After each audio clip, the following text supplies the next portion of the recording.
deux élus, Gilles Aveyroux, qui est maire de Châteauroux, qui est aussi membre du bureau de Centre-Ville en mouvement.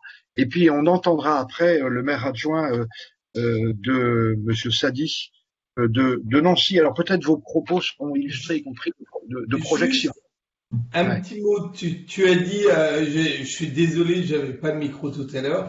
D'abord, je voulais remercier Christopher John parce que c'est important de se dire que dans les cœurs de ville, ce qu'il faut, c'est qu'il y ait du passage, qu'il y ait des gens qui viennent. Et là, c'est vraiment des opérations qui peuvent être importantes pour nous. Et puis remercier, comme tu le dis, les deux élus qui vont suivre, qui sont jeunes membres de notre bureau de Centre-Ville en mouvement.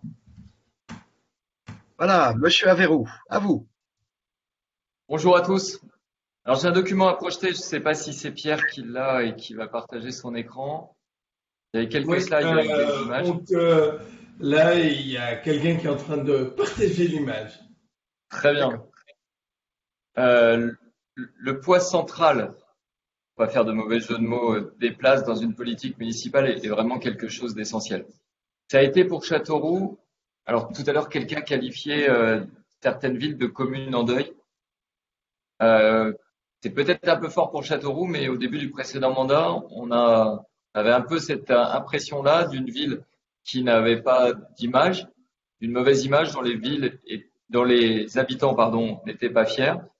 Et on a axé notre politique sur justement une volonté de redynamiser le centre-ville en s'appuyant sur les places, en faisant un itinéraire de parcours pour passer de place en place. On a refait 5 places pendant le précédent mandat.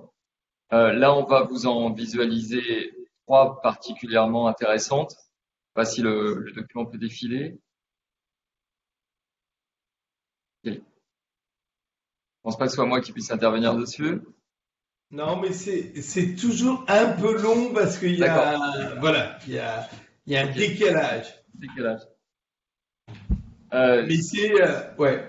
Alors 3 places qui avaient des particularités assez semblables, c'est-à-dire d'accueillir des voitures à la base.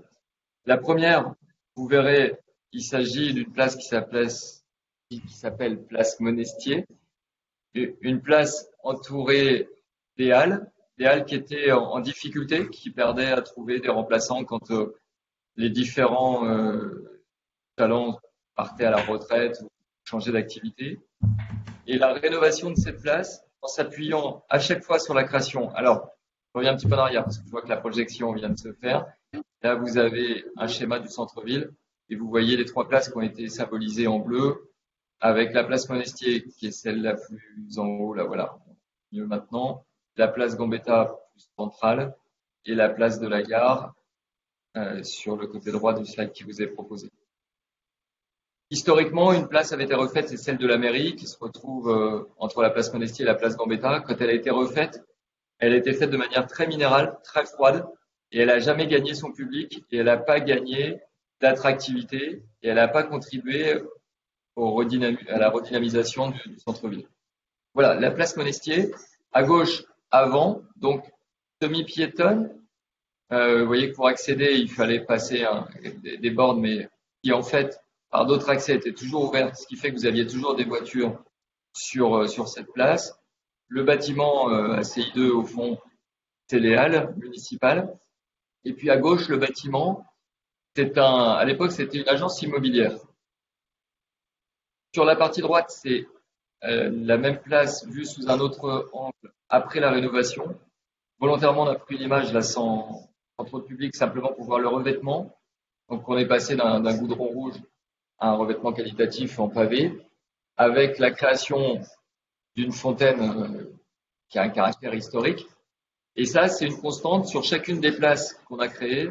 On a créé un point d'eau, différent à chaque fois.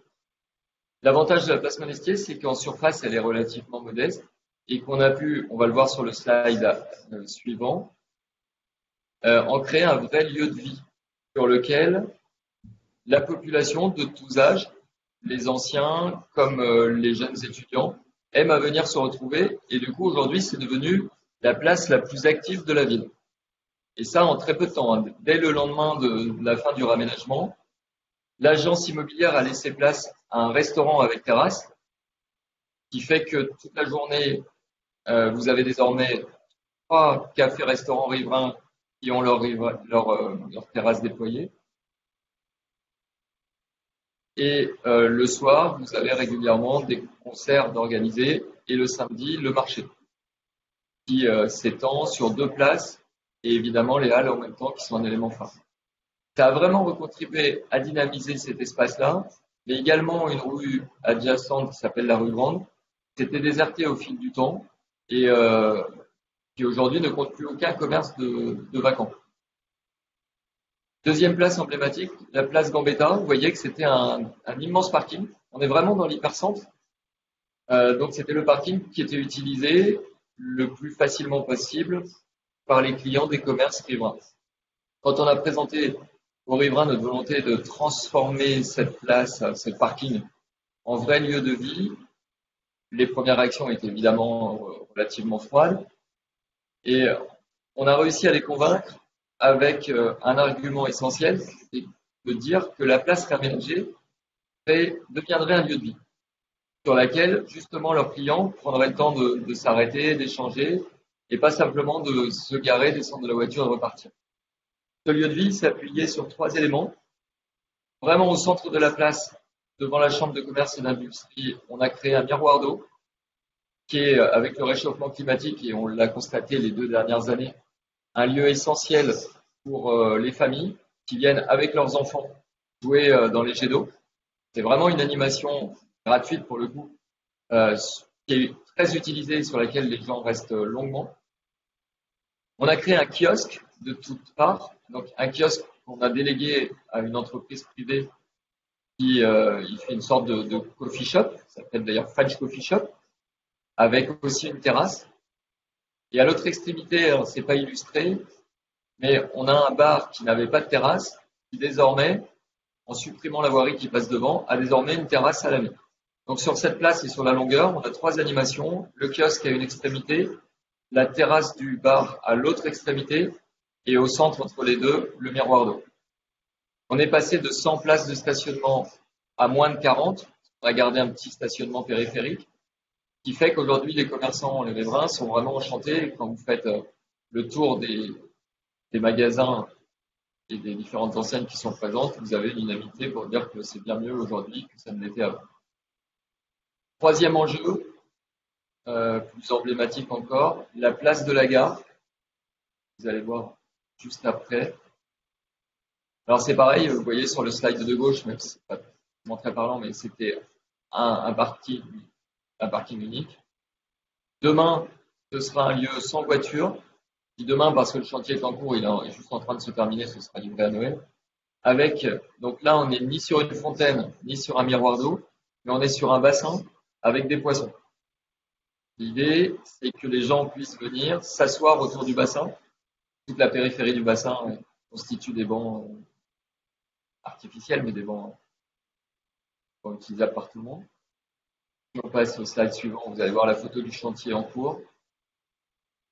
Et c'est un peu une révolution parce que aussi les usagers, celles et ceux qui prennent le train tous les jours et qui viennent chercher quelqu'un avaient l'habitude de se garer devant. Alors on a pris le parti de complètement supprimer tout stationnement en façade pour le déporter. Alors, sur le côté gauche, on voit une annexe de parking avec un dépose minute qui est donc à gauche et la station taxi qui est aussi déportée à gauche. Les taxis ont vraiment joué le jeu et on voit l'emprise sur bassin poisson au milieu. Il reste évidemment la végétation à installer et les plantations à faire tout autour.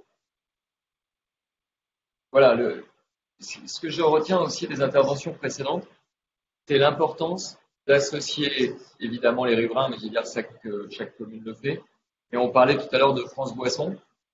C'est vrai que nous, on l'a pas fait. Avec le recul, je pense qu'il aurait fallu qu'on le fasse. Non pas qu'on ait loupé un aménagement.